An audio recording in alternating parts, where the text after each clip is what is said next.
So I guess what we're seeing here is that big data, we're living in this era of big data, and data isn't going anywhere. We're collecting more and more and more at this exponential rate. So naturally, it's a great time to be a data scientist. And actually, the past 3 years, Forbes has listed data scientist as the #1 job in America. But what we're seeing really is that there's a shortage of data scientists despite this. So we have all these data. It's a great job. It's listed as one of the best jobs in America, but we're in a shortage right now. And does anyone want to hazard a guess as to why? Maybe in the chat, just throw out some guesses.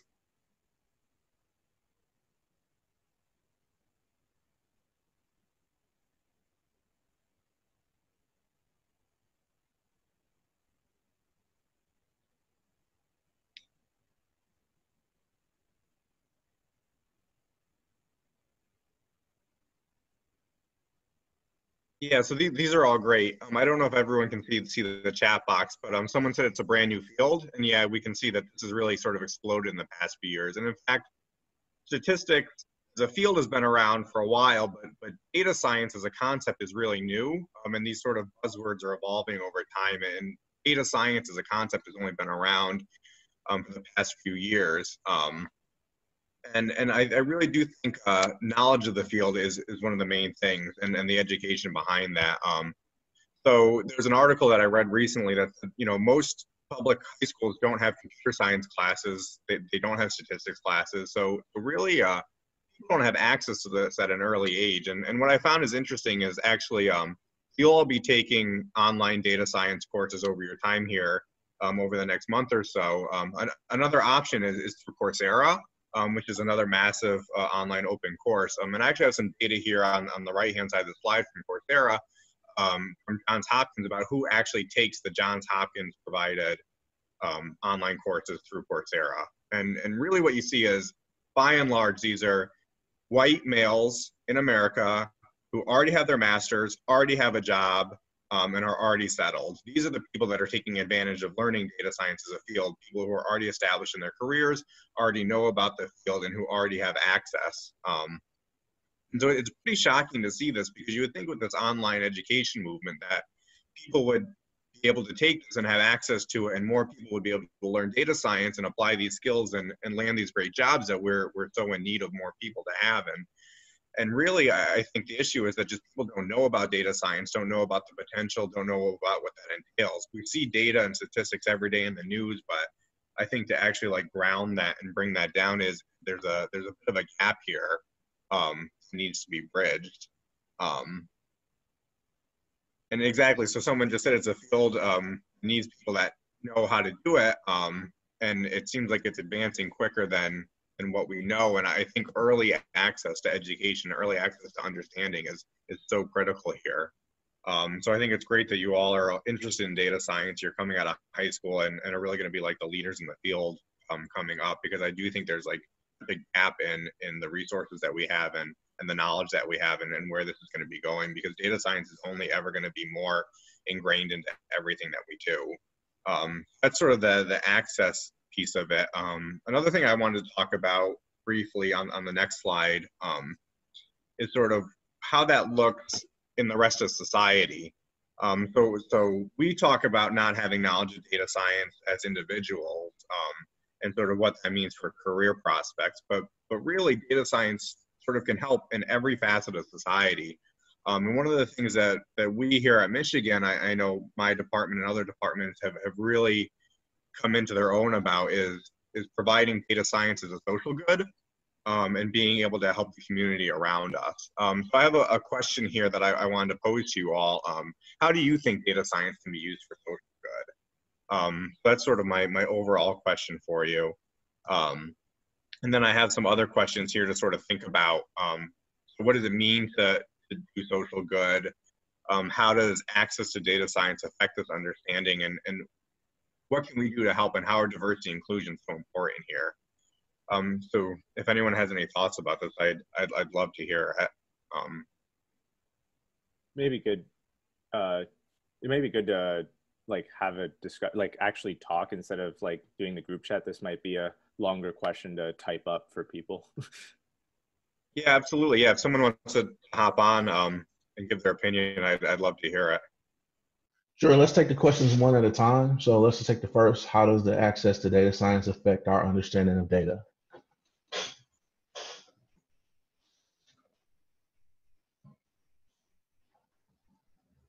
So I see Lauren and Ali posted in the chat. Would one of you mind reading your message out loud?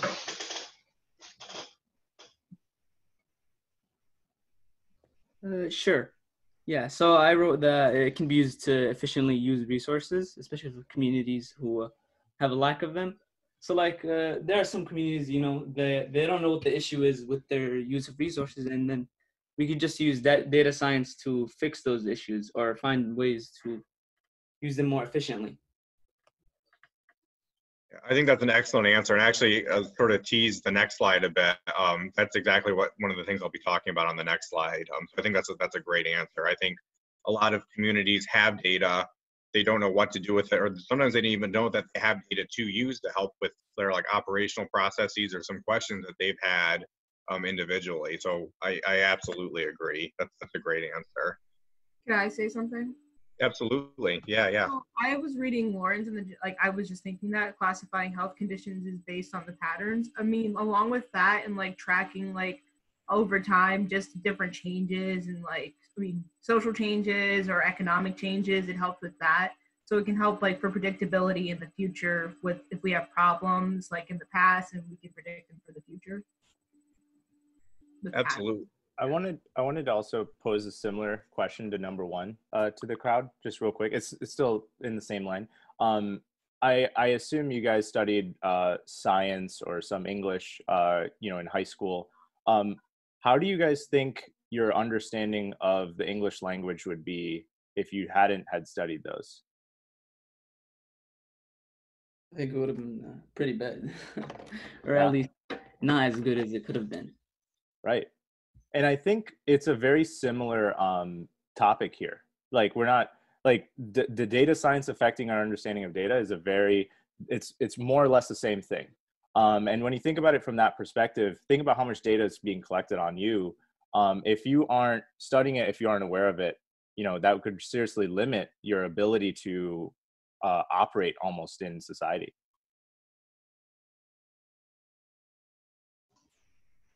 Can we get some feedback on the second question? What is entailed in social good? So as a student, how do you understand social good?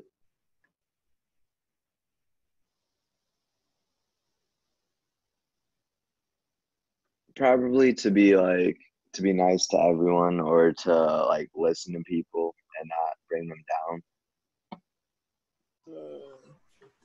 Well, in terms of this, I would say it'd be used as a bridge to connect people and show what people have in common more so than what they think they do.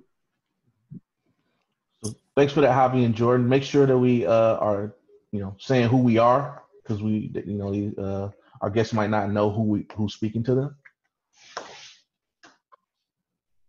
And I'd just like to jump in with those last 2 points. I totally agree. And I think too, with understanding the language of data science, I think that's so important. I think it's our job to understand what we're doing, but I think more importantly, it's our job to be able to communicate that to those who don't know what we're doing. I think that's a huge part of what we do as data scientists. We're sort of bridging the gap between the general public and for the scientists who are collecting the data. So I think just as much as we need to know how to be good at math and be good at coding, I think really the way we communicate and the way we write is so critical to our field to be successful, to be able to like affect change.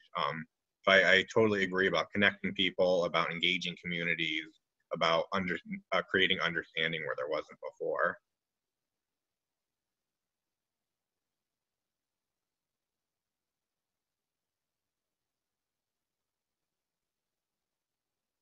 I really like this one here. I hope you don't mind if I read it. There's one in the chat box that says, data science is ongoing and can give reliable information to help be more proactive than reactive. The speed it provides us to allow patterns to be noticed more quickly. Social good allows for progress rather than recession and societal values. I totally agree with that. A lot of what we do is predicting and sort of looking at the past and how to apply that moving forward. And not only how do we do that effectively, but how do we do that unbiasedly? And I think we'll see that later in the presentation as well, that sort of the data we put into the things we use to predict really drives what our predictions look like. So I think that's a great point, and I think Holly will talk about that a bit later as well. So I think that's great to bring up.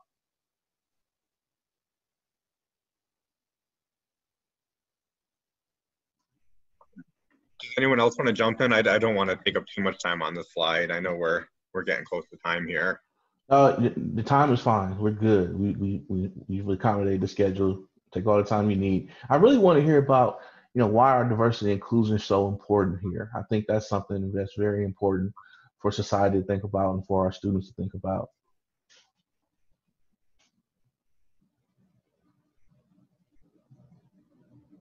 Oh, could I answer?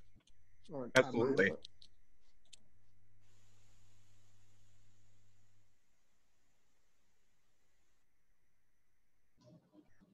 Amy Joel, you went back on mute. Oh, okay. Oh, do you guys hear me? Okay. So my name is Emmy Joel Antigua, and what I think that diversity and inclusion is very important, especially in the data science field, is because you kind of want to have it really broad. So whatever your interests are, it might spark something to, like, as a domino effect that eventually could be integrated into something, into an experiment, or just discovering something along, the way of science. That's just my opinion. I'm Kayla. Oh, does someone else want to go? You can go. Okay, I'm Kayla. And I was just thinking that you guys said that it's like running experiments and accessing or assessing what the impacts are. And when you go into a new thing, it's really important to have different point of views. So like one person might not be able to look at the different, one person will be able to like bring up new ideas that other people might not have. And like you said earlier, a lot of the people are predominantly, like, I believe you said white males that have already like placed in their career and all of that kind of stuff. So I think for us as like youthful people, getting out there and like making sure our voices are heard is really important. I totally agree. And I think like experience is a huge thing. Like we all have different experiences. We all come from different backgrounds. And I think being able to apply our experiences to our understanding of the data that we're seeing is crucial. I really think there's like an interpretation and understanding piece that goes into that. And that really is part of our experience and our identity.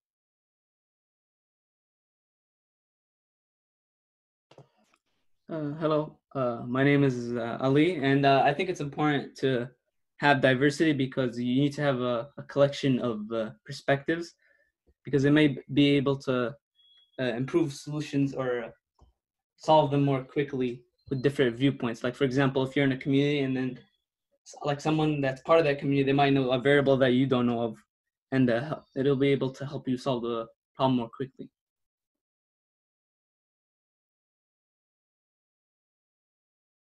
I also think that diversity makes the person feel more comfortable, especially like if you're about to go into like college. I know that like the University of Michigan, they have a smaller diversity than at Wayne State. Like big Ivy League schools tend to have a little diversity.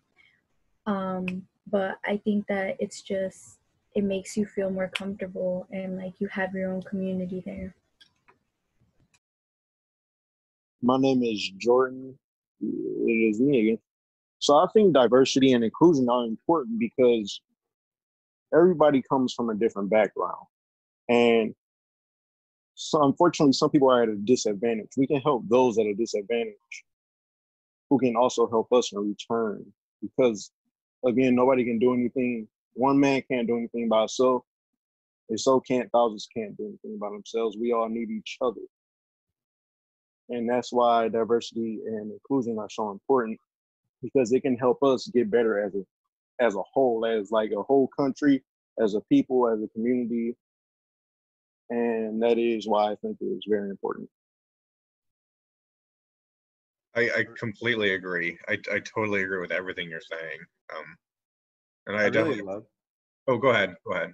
I was just saying, I really love how everyone hit on just the right notes. So like, I think everyone totally understands the level of empathy you have coming from a diverse background and having a space and having representation here, especially in solving complex problems, because you empathize with people who have been there. I wanted to add one more point of diversity and inclusion, which is the other side of the spectrum too, which is what it does for inspiration for new generations. So like I mentioned, the example of, you learning English, what that has done for your capacity to, be like English proficient now. Now think about if you were learning from a white male teacher versus a teacher who looks more similar to you. And what that does for you, right? Like they can, you identify with them more. You can serve, being in data science, you can serve just by you practicing, you serve that role for future generations. And you serve that role as an inspiration for future people to come on board. And just by you practicing the craft and taking an effort to learn this for others, people pay attention to that. And then I think that opens the door for more people like you to join as well. No, do you mind reading yours? I really like, I think that was one thing that hadn't been touched on yet that I think is so important, what you just put in the chat. I really like that too. And I think that, yeah, for sure. So I put, there's still so much human input in creating models for machine learning and AI. You mentioned earlier how the leaders in this field are the ones who already have previous degrees going into data science, like primarily white males. By starting young, there is a better probability in diversifying the field. And sorry, I lost the chat. that's okay. That's I really like that first sentence about human input. I think that's something. So I would call myself more a statistician than a data scientist. And so I think when a statistician talks about data, we really try to understand the intuition. And obviously in data science, we have algorithms, we have massive amounts of code, a lot of things are being automated. But I think the one crucial thing that stays true no matter how good our code becomes and how good our algorithms become is there's always a human element. There always has to be a conscious, empathetic human on the other side of what we're doing, saying, does this look right? Does this make sense? Are we doing this objectively? What can we be doing better? And I think that constant questioning and that human input is something that can never go away, no matter how far data science progresses. I think we'll never lose the need for human beings to be able to think rationally.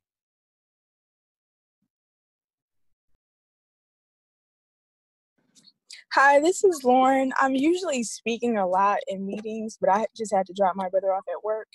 And I just wanted to compare data science to kind of like swimming in the community I'm in Detroit. It's not really exposed to a lot of students and just African-American people in the community in general. So that means that when they are exposed to it, they can kind of fear it or they're less likely to want to pursue it. So I think that similar to data science, when they finally get to it, they don't really want to do it. They think it's hard, and it can be life-threatening because they can drown. So it's just like, I just wanted to kind of relate it to something that happens a lot as well. I want to dive a little bit deeper into that. What do you think helps overcome that fear the most? I think it's influencers. Like if you're raised around people who show you that there's nothing to fear, or if you do fear something, it's not that hard if you really want to do it.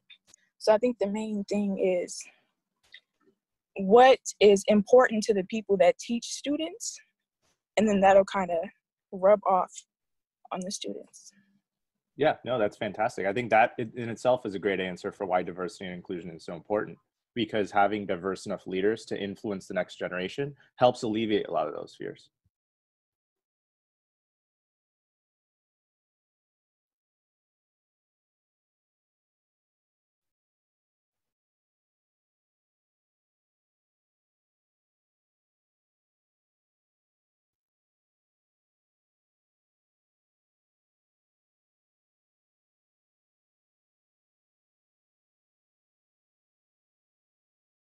Does anyone else want to give their thoughts about diversity and inclusion here, in data science or in science in general? I mean, certainly data science is just sort of one facet of our overall education system.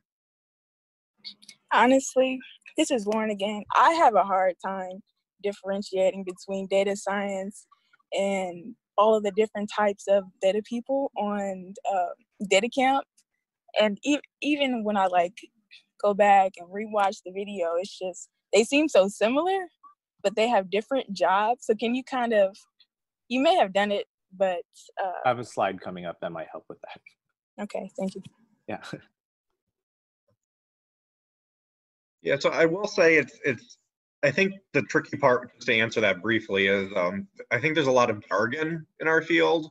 I think the different companies in different areas of our field like use different words. So like artificial intelligence, machine learning, data science, statistics. I think they're all one and the same, and I think there's sort of a core thread of understanding where I think we need to be able to understand computing, we need to be able to understand math, but also English and writing. I don't know if that really answers your question, but I think there's a lot of different titles and a lot of different sort of subsets, but really what we're doing is we're sort of taking data and summarizing it in a way that can be useful for other people to understand and how to effectively communicate that.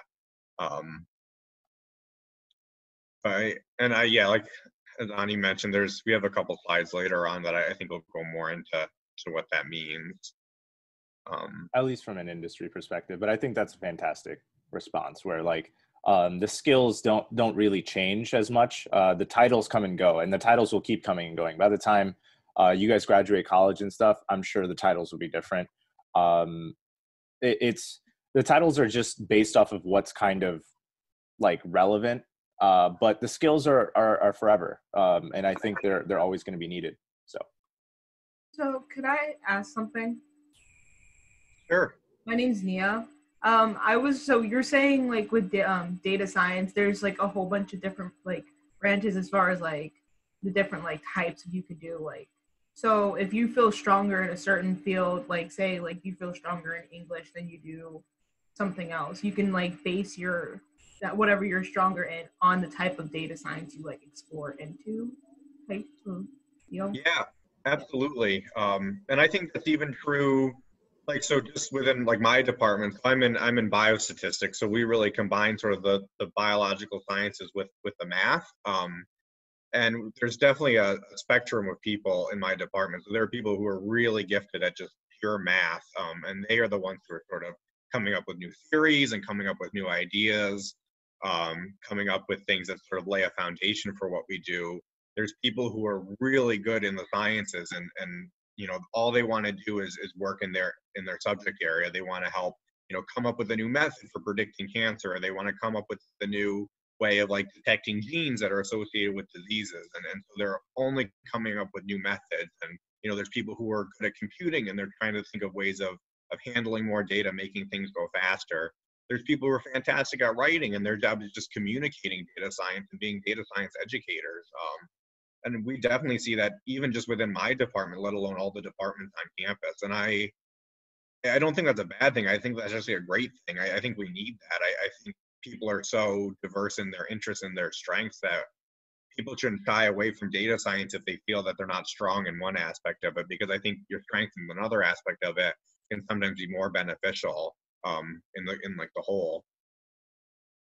I'm just gonna hop on and say that I agree definitely with everything that Stephen's saying. There are so many different roles in data science and different needs, and I'm sure it's going to be constantly evolving as well. But I'd also say that if you're interested in something but you don't feel like you're strong in it right now, I would encourage you to keep pursuing it. Like, even if you're really interested in the theory but you're a little intimidated by the math, I would say I believe that anybody can learn anything. I don't think that people are just like naturally gifted at statistical theory, because that doesn't make sense. So I would say you can just pursue it, learn it. I wouldn't say, especially right now, you guys are all so young, just don't limit yourselves by what you think you're good at in high school. I mean, in high school, I had no idea what I wanted to do. And my first year in college, I was a business major. So, I mean, don't limit yourselves by what you think you're good at right now, because that can change. And with a lot of effort and trying, you can learn anything. So there's a role for whatever you want to do, and you can do it.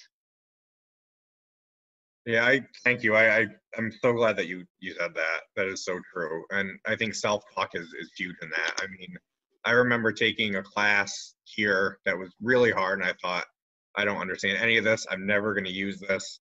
What am I going to do with this? This is so overwhelming. And I took it, I retook it, and now I use it every day. It was something that I never thought I'd be able to be good at, never thought I'd be able to do. I kind of wrote it off in my mind as something that just was beyond what I was capable of. And I think too, a lot of it for us comes with experience. As you do things more and more, there's sort of a muscle memory, like playing sports or anything. It becomes natural. It's like, as I saw in the chat, some people are saying, what was it? So we have a PhD level like math theory class. That's sort of like the last class that we have to take, like the last required class that we have to take. And it's sort of like beyond calculus, beyond what's called real analysis, going into what's called measure theory, which is sort of like the foundation for how we like think about numbers and how like we consider numbers like in an abstract sense. Yeah, I still have a hard time talking about it, but it was tough, and I took it twice. I took it, I passed, and then I retook it to get a better understanding of it. And like I said, it's playing sport, it's like, playing an instrument. It's just muscle memory. And I think the hardest thing is just like, I thought for me the hardest thing was being able to tell myself I could do it, to then allow myself to be able to do it. Even what was the class called again? I think people were curious about it. Yeah, so the class was called Advanced Inference. It's an 800 level class here. And to the credit of my department, we had a fantastic professor when I taught it. I mean, he really made it accessible. And I thought that was a huge part of like my willingness to be able to like understand that. But yeah, it was definitely a struggle. And I think everyone is going to run into that at some point in their career where they're like, how am I going to be able to do this? Like, this is so beyond what I'm capable of. And I think what I learned, having taken it twice now, is that a lot of it was just not being familiar with it, not knowing what it looked like. And so I think that repetition, just seeing things more and more, like the more you come in contact with it, the more you're sort of steeped in it, the more you start to like normalize it and understand it. I just want to quickly jump in and provide a different point of view. So no matter what you're good at right now, no matter what industry you're going to go into in the future, there's always data, and there's always something you can do with the data. Say, Holly just mentioned business. You wouldn't imagine, like, when you're a business major, why do I need to be a data scientist as well? But there is a new profession called business analyst, who is really, really good at dealing with business kind of data. So no matter what industry you go into in the future, you can always use the data analysis skills. That's why you really need the kind of like data science knowledge that will help you go in a long way.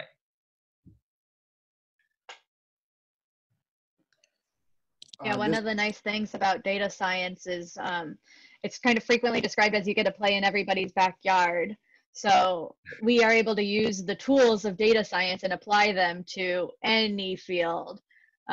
We can work with economists and business people, policymakers, nutritionists, I mean, anything. There's data everywhere now. And so data science can do anything or be part of anything. So thinking about areas where you're interested as well outside of just the data science, like what gets you interested like in the news, or like things that you want to pursue. Those are areas where you can collaborate. Should we move on to the next slide? I'm loving all of this conversation. I'm feeling so inspired by you all. Yeah, let's take Amy Joel's comment and then we'll move on. Okay. Oh, yeah. So I just wanted to ask any one of the speakers or all of you, if you want to just go real quick regarding the process that you guys go through, with your research in data science.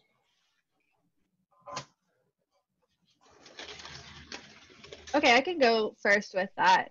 So I do a lot of collaborations with physicians, like I mentioned before. So in my collaborative work, the process is that a clinician will come with a research question.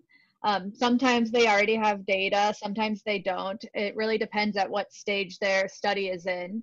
And I work with them to think about their question, and part of my job is to translate that into data science and statistical methods, and think about how we're going to use the data to answer their question, and think about the tools that I have to get at their question. Because a lot of times clinicians will say, like, I want to know this, and it's like, well, I want to prove that this treatment is good. And you're like, okay, so compared to what? What does that mean? How good does it have to be? And so you have to ask a lot of questions there.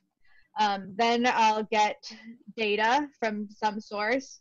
And usually it's pretty messy. Sometimes it's a little bit difficult to try to even just load it into the program. One of my favorite things, sarcastic favorite things that clinicians do is they like to color code things, but when you're just reading a file into a statistical program, you can't like be like, okay, if it's red, that means this. So you have to go back in and clean up some things, and that can take a while. And once it's all nice and clean, I can do the analysis, which always ends up having its own little hurdles. And then I will type up results. I'll make nice tables. I work really hard to make sure that all my figures are very nice before I present to them, to the collaborators. Like we were talking about before, they aren't always interested in the code. So I make sure I have the variable names as something nice, labels accurate. And then I meet with the clinician again, and it's kind of an iterative process. So I'll present what I have, they'll give me feedback, we'll discuss more. Sometimes the results bring up new questions that they're like, oh, that was unexpected. Can we dive into this more? So that'll continue for a few times. And then eventually we'll have kind of an end product that we are ready to write up to a paper or present in some way. And they'll usually take charge of the main part of that. But there'll be some dialogue about, okay, can we adjust the colors? Can we do this? Can we get these summary results? And so there'll be a little bit more on my end for that. Then for an academic journal, we submit the paper, and then after a little while, we'll get peer reviews back. So those are other people in the field who provide comments about what we did, and we'll take their feedback and to try to address anything that they brought up. And those comments are not always the nicest or easy to address, but that's part of, in academia, part of the process. Resubmit, and hopefully it'll get accepted or rejected, and then we'll just continue the journal submitting process until it is accepted somewhere. And then eventually, once it's accepted somewhere, then that sort of becomes, everyone can see it, and that can become more, whatever the results are, more normal in their practice. So that's kind of the whole collaborative process. Occasionally for research in academia, what will happen is that collaborative process will come up with some interesting and unique statistical challenges, and that's where sort of the methodology development comes in. So like if I'm working on a project and they want to do something really wacky, I'll have to sort of come up with ad hoc methods, but that can drive my further research to be like, what would be a really better way to analyze this? How should I be looking at this data? So that's kind of the motivator for a lot of methods research. But yeah, that's the process. I don't know if anyone has anything significantly different or wants to add more. I just want to, so I think college did a really good job to describe how the process looks like, what the process looks like in the academia world. In the practical kind of sense, it's really something like you have to talk to your superior, like what they are looking for. So oftentimes it's like an NGO, or if you work in a city government, or if you work in like a private company, you got a request from your superior saying they want to know if a plan will go well or something like that, and they provide you with the data sets to do it. So now I'm more familiar in the with the public sector. So say in the city government, we all have, or most of the city government right now have their own open data portals where you can download data yourself, and it's free of charge. And oftentimes it's like this. They give you a data set, and you use your models to analyze it, to describe it, and to answer the question that your superior told you to. And then you will tell your superior what factors that you have considered in your model. That's the crucial part. And your superior won't care about, or your employer won't care about how you did this analysis. They only care about what factors have you considered, and how can they tweak it. That's why also that's also why diversity and inclusion is so important, because they are only providing suggestions or comments from their point of view. Say you're in a private company, they only care about how to make profit. In the public sector, they care about how to get the underrepresented communities to get access to different resources, or basically just get their voice out. So the process is like two different points of views are debating, and they're saying, please tweak factor A, B, and C, and the other one is saying, please tweak factors C, D, E, or something like that. And you need to go back to your model, tweak them, and create different scenarios, and present the different scenarios to them, and say, okay, this is scenario A, and when it goes through the model, and what comes out is this scenario, and scenario B or C is roughly the same or dramatically different. And then that's the debate for your superior or different like participants. And then what you need to do is go back to your model and tweak it, and then present like what comes out of it. In the practical world, that's the process. That's how or my understanding of what the process looks like.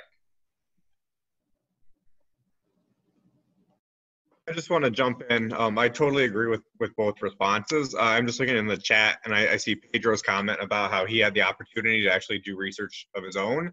And that was just the one thing I wanted to add. In college, I was really lucky in that I got to start doing research for a professor in my second year of college. And I thought that was really sort of pushed me in the direction that I'm in now. So I'd say that to all of you, if you're think you might be interested in research or want to understand more about what research is, to definitely try and seek out the opportunity to do so. I didn't know what research was when I got to college. I had a professor that asked me if I would be interested in doing a little bit of work for him. And now I'm here in grad school, and research is all I do, and I love it. So I would say if you're at all curious in doing research, definitely try to seek out an opportunity to do so for yourself. I think it's very rewarding regardless of the field. And even if it's oh, I tried this, I don't like this at all, I definitely would recommend everybody, at least at some point in their life, try to work on a research project or have that experience for themselves.